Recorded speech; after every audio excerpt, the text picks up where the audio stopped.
देशभर विरोधी पक्षातले नेते भारतीय जनता पक्षामध्ये प्रवेश करत आहेत.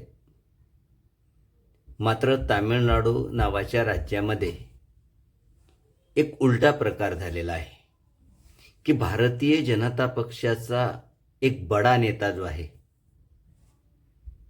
हा बडा नेता के अण्णामलाई हे भाजप सोडून त्यांनी एक स्वतंत्र चळवळ सुरू केली आहे. वी द लीडर्स नावाची चळवळ जी आहे ती चळवळ सुरू केली आहे. भारतीय जनता पक्षाचा वरिष्ठ नेत्यांशी मतभेद झाल्यामुळे त्यांनी राजीनामा दिल्यामुळे ही चळवळ सुरू केली. या चळवळीला तामिळनाडूमध्ये प्रचंड प्रतिसाद मिळाला. चळवळीच्या पहिल्याच दिवशी जवळपास 14 लाख लोकांनी स्वयंसेवक म्हणून नोंदणी जी आहे ती नोंदणी केलेली आहे. कारण के अण्णामलाई हे माजी IPS अधिकारी आहेत.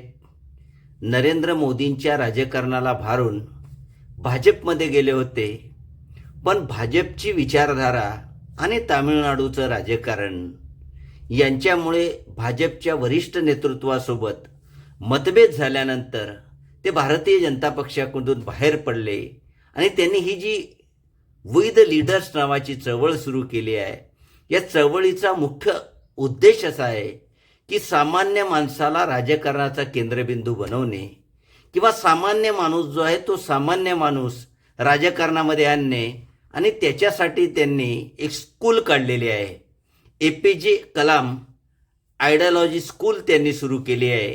आणि APJ कलाम आयडियॉलॉजी स्कूल जे आहे या स्कूलच्या माध्यमातून जे राजकारणामध्ये येणारे जे इच्छुक लोक आहेत, या राजकारणामध्ये येणाऱ्या इच्छुक लोकांना प्रशिक्षण दिलं जाणार आहे, जेणेकरून या देशाच्या राजकारणावर सर्वसामान्य जे आहे त्या सर्वसामान्य लोकांना सहभागी होता येईल.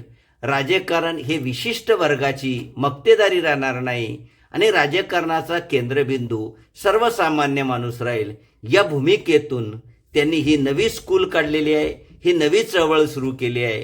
हा भारताच्या राजकारणामध्ये एक अभूतपूर्व किंवा एक नवा प्रयोग जो आहे तो नवा प्रयोग सुरू झालेला आहे. या नव्या प्रयोगाला तामिळनाडूमध्ये प्रचंड प्रतिसाद मिळालेला आहे. हा जो प्रयोग आहे हा किती टिकतो किंवा तामिळनाडूच्या राजकारणामध्ये बदल घडून आणेल का, या संदर्भात येणारा काळ जो आहे तो येणारा काळ याचं उत्तर देणार आहे.